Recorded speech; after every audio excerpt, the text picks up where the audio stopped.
Whether on premise, hybrid, or in the cloud, RCS gives broadcasters the tools and support to create, schedule, manage, and deliver content with confidence. RCS is the trusted leader for audio professionals. Dear listener, it's Saturday. Happy Saturday morning to you, and welcome to what we hope is a new Saturday morning ritual.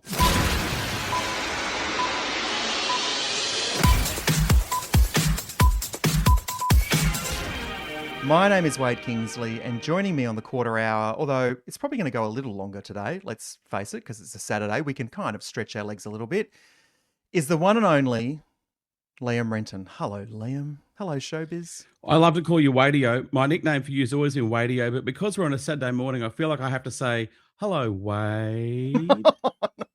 We don't have to bring everything from Gamechangers in, do we? Well, that was my Saturday tradition for so long. It's weird being in the Saturday spot because every Saturday morning I'd go for a 6K walk with you in my ears. For years I did that. That was my tradition. Oh, well, it's nice. It's nice to have those rituals. And I feel like kind of radio is a family and we all have the moments where we all love each other and then other moments where we all can't stand the sight of each other. So it is an extended family. And if you're joining us on this Saturday morning, we hope this becomes something that you look forward to every Saturday as well. Each week, we're going to rotate the guest chair. We're going to have someone sitting in the third chair because we actually think it's nice to have some different opinion and different voices. So this week, we've brought along someone who agrees with us completely on every single issue. It's radio futurologist James Cridland. Hello, James. Good morning, Liam. Good morning, Wade. Oh, not you too. I'm going to have to put up with it, aren't I? You are. Hey, James, I feel like I'm out Brisbaned in this conversation because you and Liam are both Brisbaneites. I feel like you probably live 10 minutes from each other. Quite possibly. I mean, I live very close to the big towers on the top of the hill, so therefore, you know, that's where everybody lives. So yes, no, it's I'm just for you. I'm wearing my 100 years of ABC Radio Brisbane shirt. Just for you, Wade. Thank you very much. Looks lovely. Liam, are you close to where James is? Yeah, we're only about 15 minutes away, but I feel I'm closer to James because I get his weekly emails and I'd really look forward to every week having a read. You've got some great opinions and just you pick some great topics on stuff that we find so interesting, just loving radio. We're a couple of radio nerds, so it's really exciting for me to have you on the show. Welcome. Oh, you're very kind. Thank you so much. So James's newsletters are Radioland and also Pod News. And Pod News has been going for a very long time and Radioland has too, actually. So if you haven't signed up, jump on James's website and you can sign up to both Pod News and Radioland. We're going to come back to Radioland a bit, James, because last release of the newsletter, you actually did talk about something to do with Kyle. So we're going to cover that off in today's episode of this podcast. Also today, we're going to talk Gamechangers because it was a part of everyone's Saturday morning for a fair bit. We're going to talk about short-run radio shows, and there's a reason we're going to talk about that. Also, we've got some P1 chat. So if you're one of our P1s on the pod, you've gone to thequarterhour.com, you've signed up to be a P1, which is free. We send you the link to join our WhatsApp group and you can enter the chat. And basically, we've got a topic that the P1s have come up with, so we'll discuss that a bit later. And to round us out at the end of the episode, we actually have someone who was very regular on the Gamechangers podcast coming on as well. So I'll save that till the end. How does it feel, Wade, taking over the anchor's role? Because normally you're the third banana and all of a sudden on this Saturday morning you've taken over the CB role. How do you feel? Because as someone that's been on the radio for 30 years, that's a role I'm kind of used to. So it's good to see you under pressure. It's good to see you reading notes. It's good to see you following a run sheet. How does it feel? I'm regretting it immediately. He's such an anchor. Such an anchor. I feel like I am an anchor, actually. I mean, weighing you down, anchor, or an anchor that's kind of driving it. Massive anchor. Thank you. My natural style, I think, is to direct a conversation rather than respond to it. So if we're putting in radio parlance, it's one's an instigator, one's a responder type thing. I don't mind doing either, but I actually kind of feel more producing a show. That's where my background and head is at as a producer. So I feel like I've got more control of a show if I'm anchoring it. Well, the jury's out at the moment, and I can't wait for all the air check notes to come in at the end of the show and everyone goes, Oh, no. Wade, stick to your lane, stick to your role. Oh, yeah, great. I'm looking forward to that. Hey, on Gamechangers, on a serious note, is there something that you miss about now we've gone a week or so without it? Is there something, Liam, that you miss having on? I'm not going to lie. I was really sad when they announced they were stopping. I mean, it was my weekly, for many years, Saturday morning ritual. I used to, I would force myself to go for a 6K walk, depending on how long the episode was. It may have even been a bit longer, because I just enjoyed hearing the three of you chat away. And if I can be relatively personal, you might like this, James. What I used to enjoy the most about Game Changers, and James, you mightn't realise this, Wade was my boss 25 years ago, so there is a power dynamic in this relationship. But I used to send Wade air check notes. I used to send him notes on his performance weekly. He never asked for them, James. I would just send them to him and say, this is what I liked and didn't like. He'd respond. I mean, he gave me so many air checks over the years, I thought it was only fair. So I might read you a couple of my... I've gone through the air check notes of your time on Game Changers. Mm-hmm. Oh, what have you got? So here's the notes I've written to you over various years, from going back to 2024, I think. Mm-hmm. I wrote here, just heard your new segment, Wade's List, which went on to become a famous segment on that show. Like it was Wade's List, was everyone would hang around just to hear Wade's List at the end. So I've written to Wade, just heard Wade's List. What an opportunity lost. You should have called it Wade's Week. Why didn't you use alliteration? What a gift. Come on, mate. You know better. Wade's World was what I was thinking. Well, yes, that's good. I like that. Exactly. My next air chat note said, last week's Radio Wars podcast was brilliant. The monthly wrap was epic. As a radio nerd, I could not turn off the analysis. Hearing all three of you and your thoughts on stations was excellent, especially Irene. I don't know her, but wow, who is she? She is a gun. Big fan. There you go. And of course, I passed that feedback on to her immediately. I didn't. This one's fun. Love the pod, Wadio.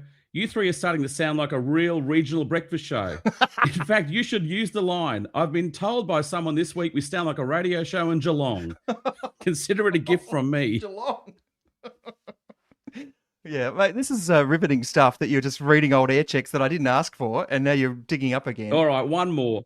You are bloody awesome, mate. You're a great addition to that show. You're a real gift to us. Your insight is very good. It's my favourite podcast. Nice. And I probably said, new phone, who's this? Who did you send that to? You sent it to all three of us, James. That's the thing. So for me, there were some nice ones. For me, I'm going to miss the analysis, whether it was music comparison, breakfast rundowns. I just loved hearing what was working and what could be done better. And I guess we try and incorporate that a little bit. I mean, we're not trying to steal the exact format, but I love the analysis, just the nuts and bolts. This is why this didn't work. This is exactly what they should be doing right now. And 9 times out of 10, I think most radio programmers agreed. So the analysis is what I'm going to miss the most. Oh, nice. James, is there anything you miss about Game Changers on a Saturday morning? Yeah, I agree. I think that the thing about Game Changers was it wasn't just a couple of anoraks talking about radio. It was with real analysis, with real understanding, with real sort of education about how the radio business worked, how radio programming works. And I think that was a real revelation to me, to be honest. Quite a lot of the time, and I used to work under Paul Jackson a long time ago in the UK. Paul is a brilliant programmer, but the difficulty with Paul is he would never explain anything. And so you were there trying to second guess why he was making all of these changes that were absolutely right. But of course, you never really quite understood where he was coming from. And I think what Game Changers showed me is that actually, there is real thought, there is real care put into quite a lot of the radio that we hear. Not all of it, but quite a lot of it. And I think that was a really good thing to hear. Yeah, I agree. And I think that was part of the DNA of the show, was that kind of strategy meeting or boardroom meeting or whatever it was, is that we're kind of talking through what we would do. And I would say the best times I loved about it was when we disagreed and when we argued. And it seems so trite and cliche to say, put together a show where people don't agree. But I think that was, to me, something that I really enjoyed. And even when Craig and Irene disagreed on something, and as time went on, they agreed on a lot more, particularly around Kyle. But in the early days, I really thought that the discussion was really worth listening to, I should say. Hey, one thing I miss is the ability to play silly stings, because I love silly stings. So here's a quick compilation of the stings that I brought to Game Changers. So Spot on Irene was the first one. Spot on Irene. Reframe, when people are trying to rewrite history. Reframe. You may be wrong, but Wade is right. I love that one. Wade is right. You may be wrong, but Wade is right. Wade. And of course. Wade. And of course, yep. Wade. All right, Kyle, yep. Okay, thank you. We don't need any more of that. So I loved doing that kind of stuff because my sense of humour is somewhere between, I don't know, 40 Towers and The Chaser, somewhere in there where it's a little bit silly and a little bit fun. So I do miss that. All right, so let's talk about our first topic for this week is I was thinking about how the long weekend on Gold turned out to be the shortest show of all time. Poor old Eddie. Eddie's been left carrying the can and is now doing Gold Sport on a music format, which is, I guess, a topic for another day. But it made me start thinking about the shortest radio shows that have ever been, because some of them, I think, probably were pulled before their time and some were absolute crackers.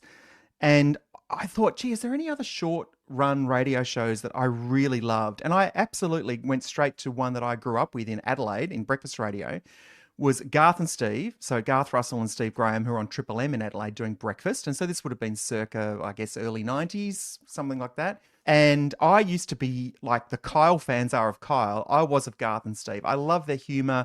I would turn up to their OBs all the time at 6 a.m. You know, I was an absolute devotee of them. And then they got pulled out of Adelaide pretty quickly because they networked Richard Stubbs into Adelaide, which turned out, of course, to be a bit of a disaster. But Garth and Steve, that was a short-run show that I really loved. What did they do on their show? Because I heard a lot about Garth and Steve, and if I can let a cat out of the bag, Steve Graham's coming up on the quarter hour in a couple of episodes' time. Oh, nice. I follow his socials on Triple M Newcastle, and everything I see, I love. He is a gift to radio. He's just so good. Yeah, they were just funny. They were really funny, and they were funny like mates are funny. The sort of the back and forth and the clever joke and the joke that only some listeners will understand and the running jokes like Roy and HG are. Like they've got their own language and their own ecosystem, and that's what they used to do. So your evolution of listening went from Baz and Pilko to Steve and Garth, and then you went straight to Talkback Radio. Was that right? You were straight over on Double A after they left the market? Yeah, well, Baz and Pilko were on breakfast when I joined 5AA, so it was a dream come true for me. Anyway, what's yours? Two shows for me that ended way too quickly.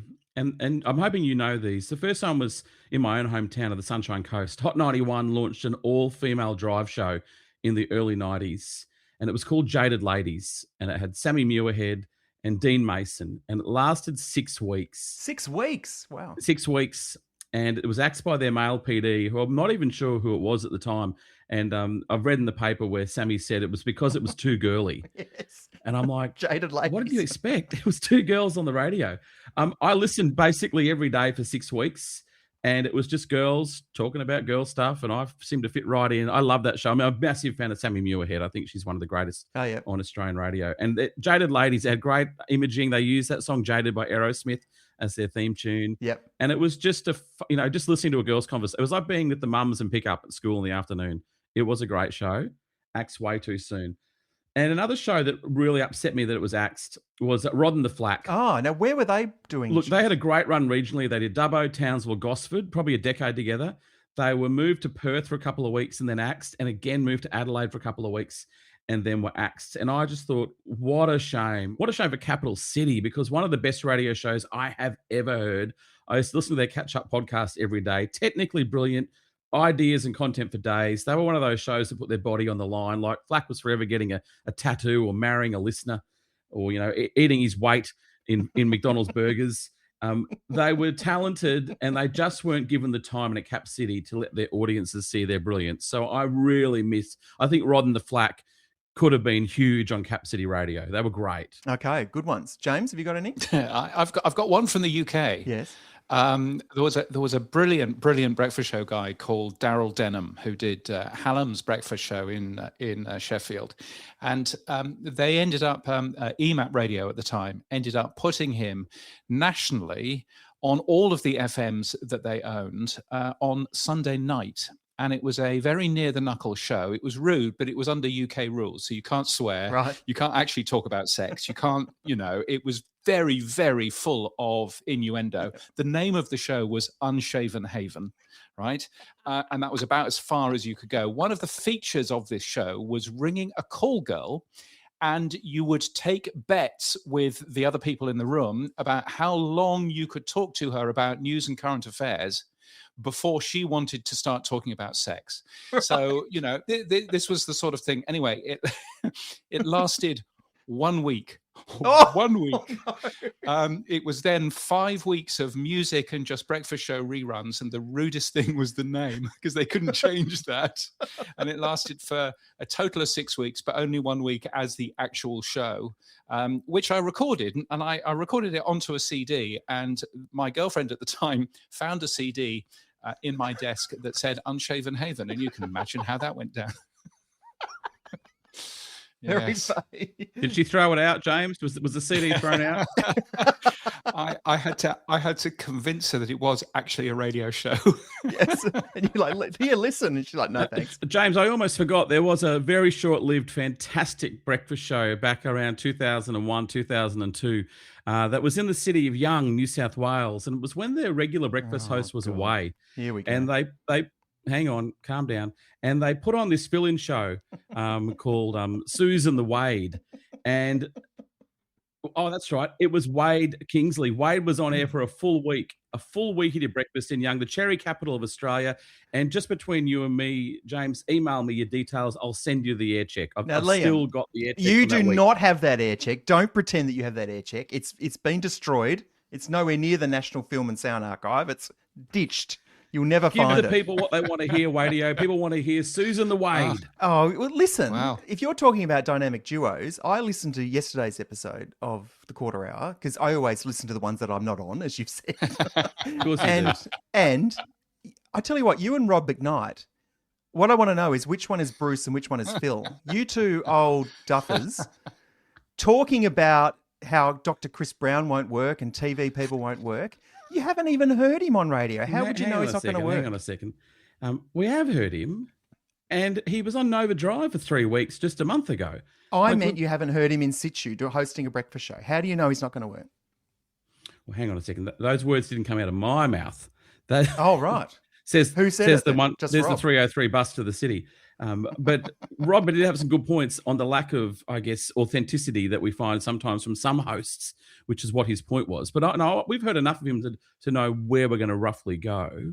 Well, you have other thoughts, other ideas? Oh, I just think it's really hard to judge the sound of something until you've heard it. And let's just say that maybe Dave Cameron's heard it and he likes it. So don't know. We'll find out. I mean, maybe he's not doing Kiss Breakfast, but they haven't really denied it yet. So anyway. If I want to give a cheap plug to yesterday's show, the best thing about that chat was the audio we had from Johnny Young and Bert Newton on 6IX, giving us all a lesson on how good TV people can sound on the radio. This is exactly what I'm talking about. You and Rob are Bruce and Phil. That's what I'm calling you from now on. All nostalgia all the time.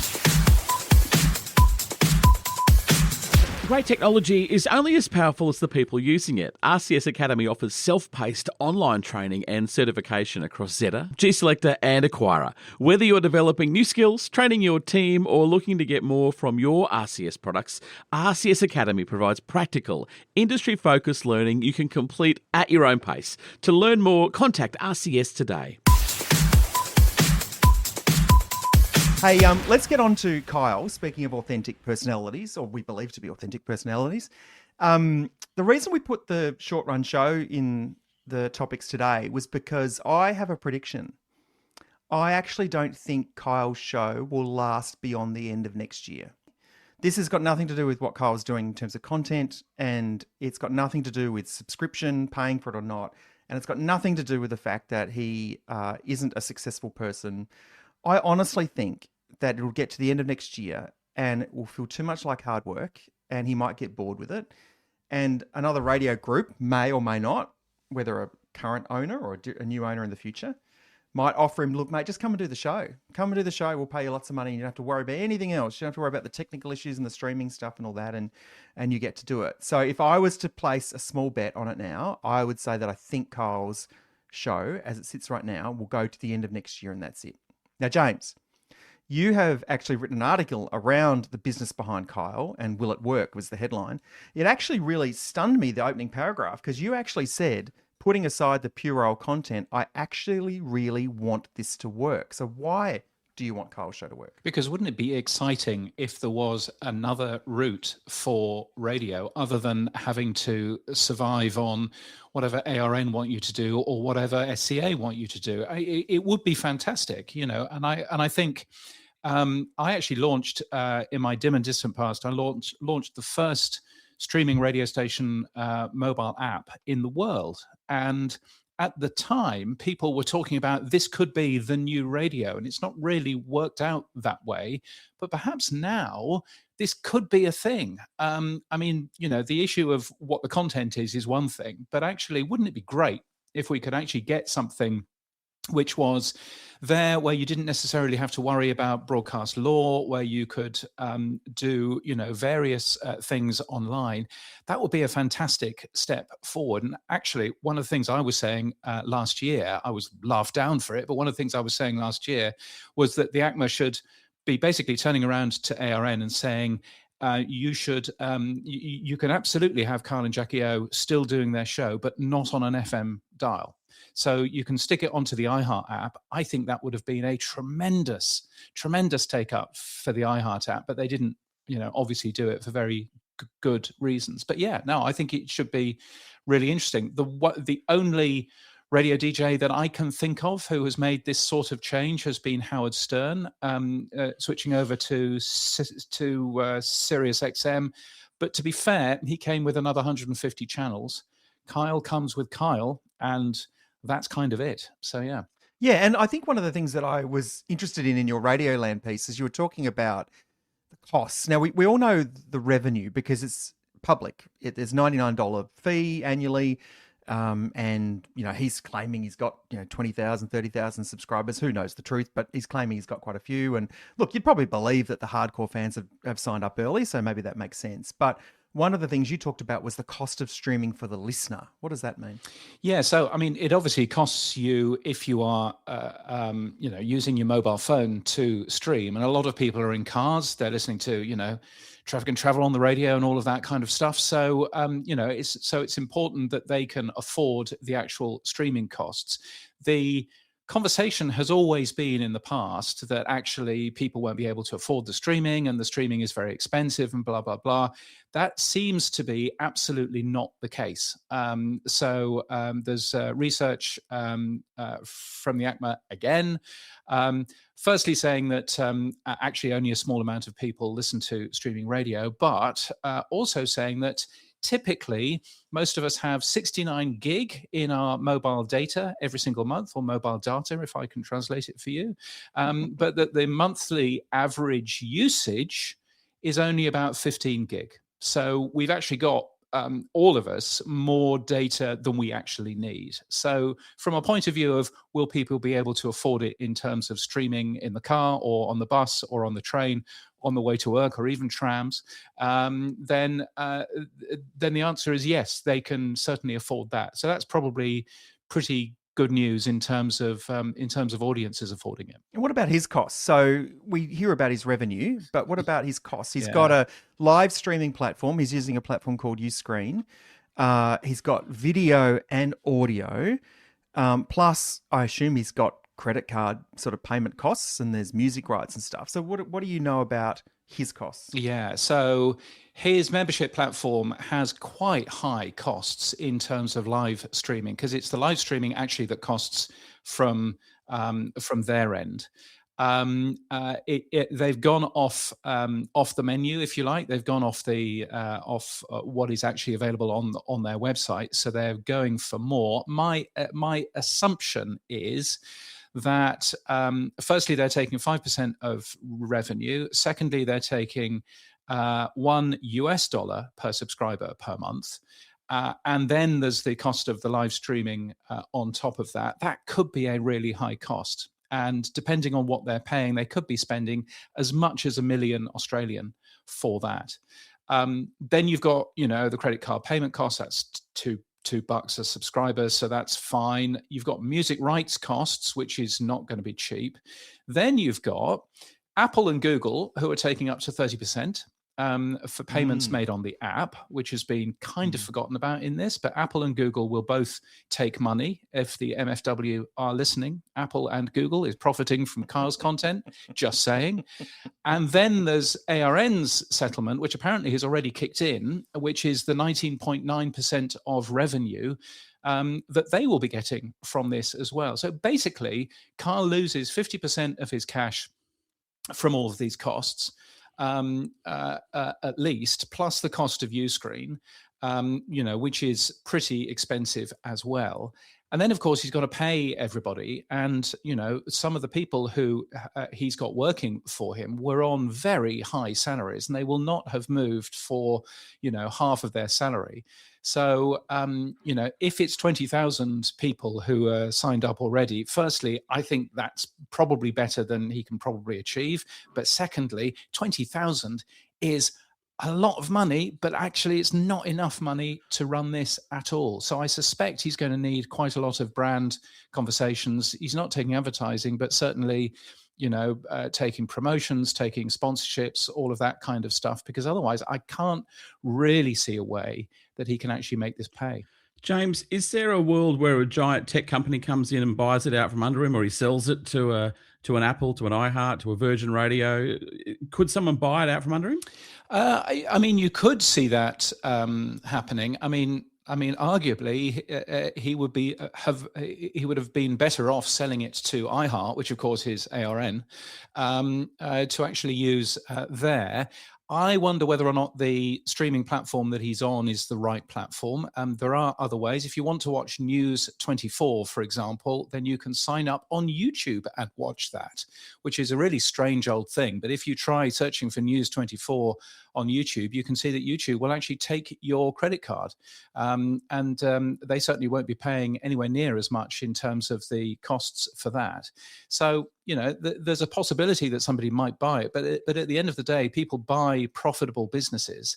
And I can't really see any particular way that Kyle can make the profit out of it. Apart from anything else, it's really difficult to find any clips. Yes, he's putting a couple of clips on Instagram and that sort of thing. But if you want to find longer form clips or a best of podcast, which would be the first thing that I would be doing, then that actually isn't there. So there's no way of earning money out of that stuff either. So he hasn't put any clips up on YouTube from what you've From what I've seen, there are clips on his TikTok. There seems to be one clip a day from the first week.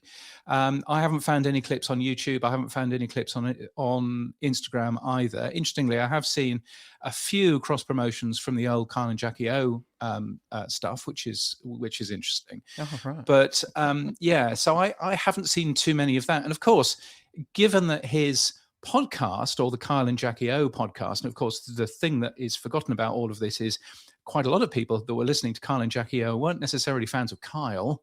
They may have been fans of Jackie. So let's not forget that either. Mm-hmm. But the Kyle and Jackie O podcast was a top 5 show in this country. There is clearly appetite for a packaged version of what Kyle does as a podcast, which you could sell advertising around. And I'm surprised that they haven't done any of that. But perhaps, it's early days and they better get, all of their stuff right first. Yeah, makes sense. James, you say that Kyle's going to have trouble making money. Is radio making money at the moment? You hear a few layoffs. It scares me when I hear more. We had some iHeart layoffs during the week, which really saddened me. Is radio making any money? Radio is making money, but it's making far less money than it ever has. I think one of the difficulties that radio has is that it isn't earning as much money from advertising revenue as it once did. And the difficulty with radio is it's essentially the costs that you have are essentially fixed.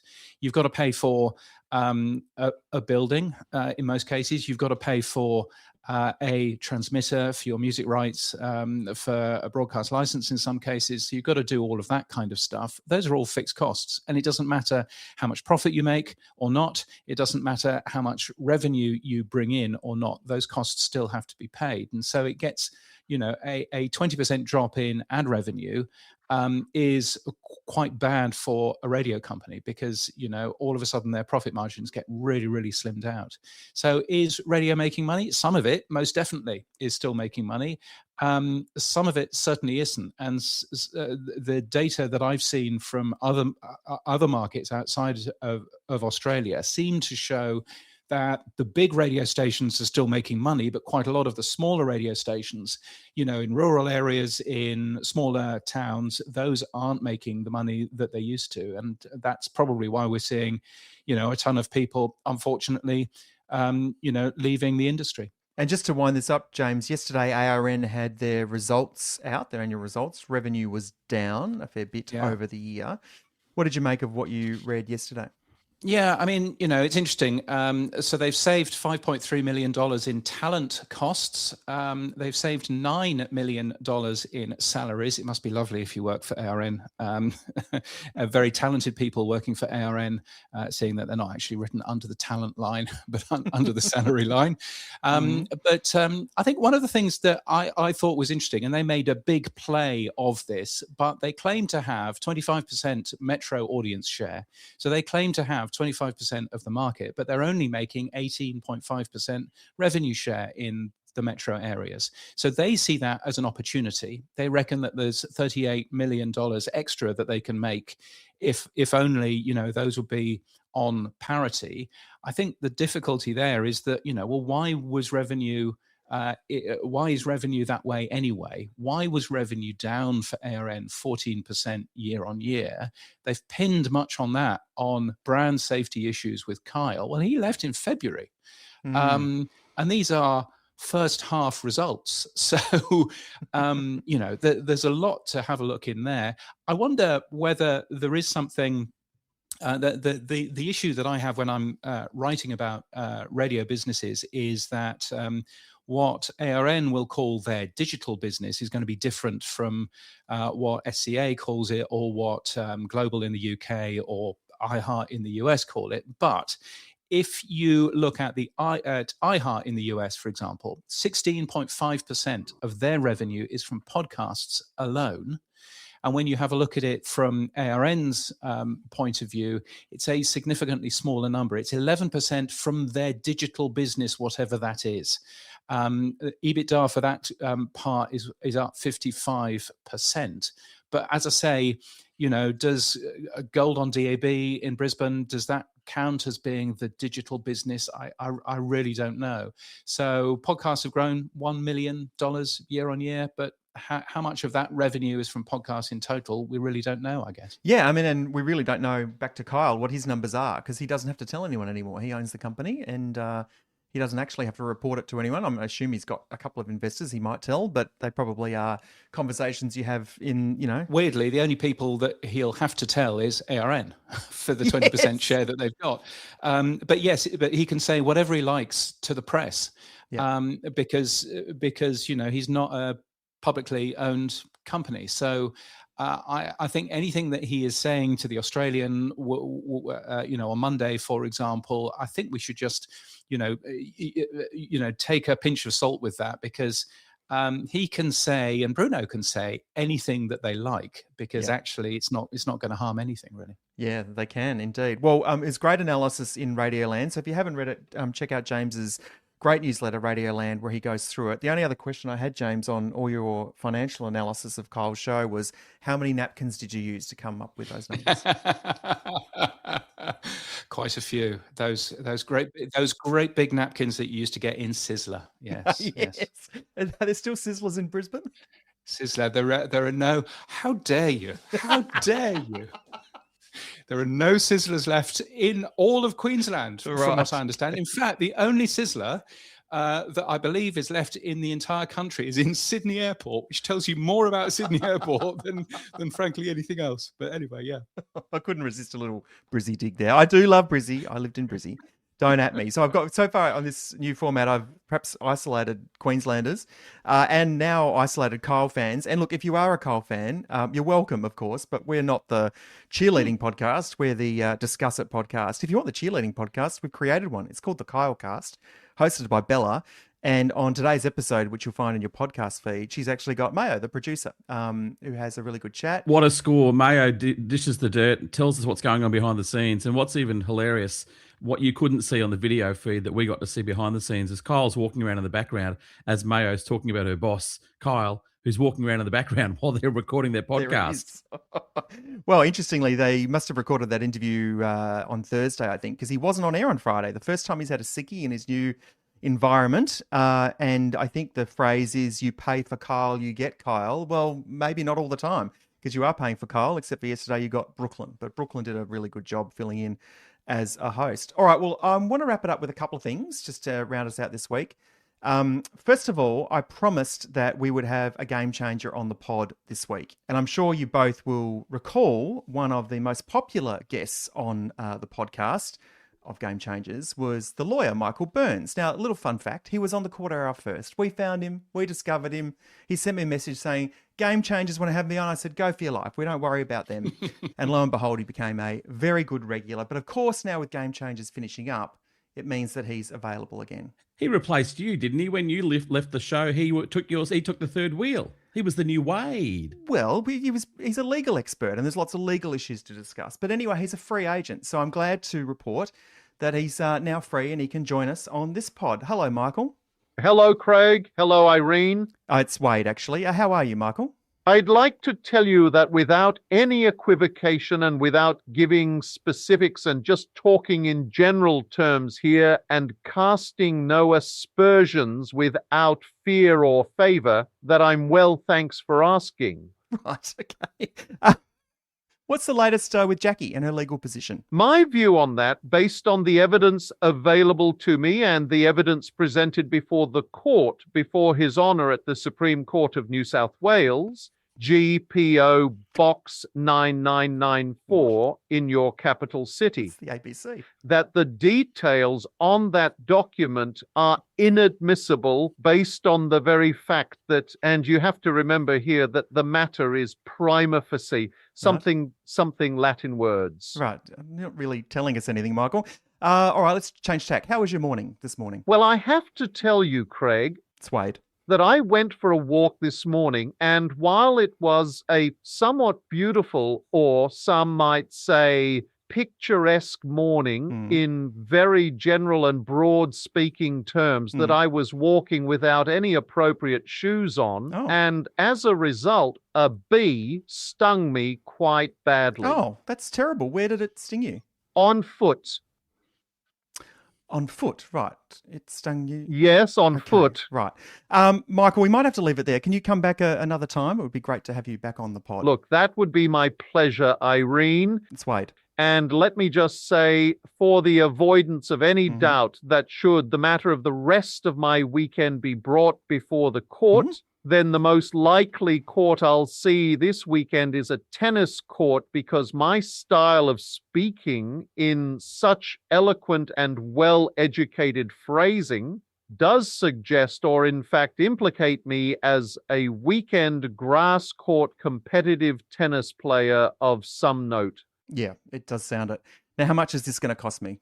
That will be $800. Yeah, okay. Well, that makes sense. You're a lawyer. Okay, see you, Michael.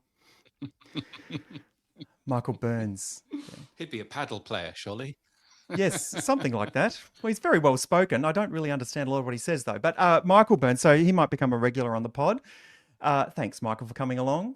James, I'm not sure if you knew this, but before Wade was doing podcasts, he was a comedy writer for Marty Sheargold's breakfast show. Was he really? You couldn't tell? I was not. God, get lost. That was Michael Byrnes. It wasn't me. He's a lovely guy. All right, to wrap us up, Liam, we've successfully seen off Game Changers. The quarter hour has won the podcast radio wars. Here we are, but our victory is sweet and sour because we're still here, but we have a new competitor joining us in the radio podcast space. And this competitor is actually interviewing Patrina Jones, Patsy from the Christian O'Connell Show this weekend. Have a listen. And then tomorrow morning, I have a podcast interview with a really impressive young student. He's 16-year-old Max Monday. He does a radio industry podcast, which is called Radio Biz Audio. And I tell you what, if this is the future of radio, we're in really good hands. Max is really impressive. His podcast was recently nominated for an Australian Audio Award, and I saw it. I was at the awards and met him, and he said, I would love if you would come onto the podcast. So, why not, mate? I love that. Oh, he's just such an impressive young man. So I can't wait to have a good look. on you, Patsy. We go and have a chat to him. Don't come on our podcast. We're the top ranking now. We want the good guests, don't we, Liam? I've been chasing Patsy for weeks, and now I know why she hasn't come on our show. All right. Well, every good show needs a nemesis. Don't you agree, James? We need an evil villain. Quite right. Quite right. Well, since I've joined this show, Wade, I haven't had a show to air check. I used to send you air check notes when we were in Game Changers. So, Max, the air check notes are in your text, brother. Unsolicited air checks. Thanks for joining us. Have a good rest of your weekend. We'll be back on Monday with our Monday meeting episode. James Cridlin, thanks for joining us this week. Appreciate it. Oh, it's been a great pleasure. Thank you for asking. Showbiz, see you Monday. See you Monday. Max Monday.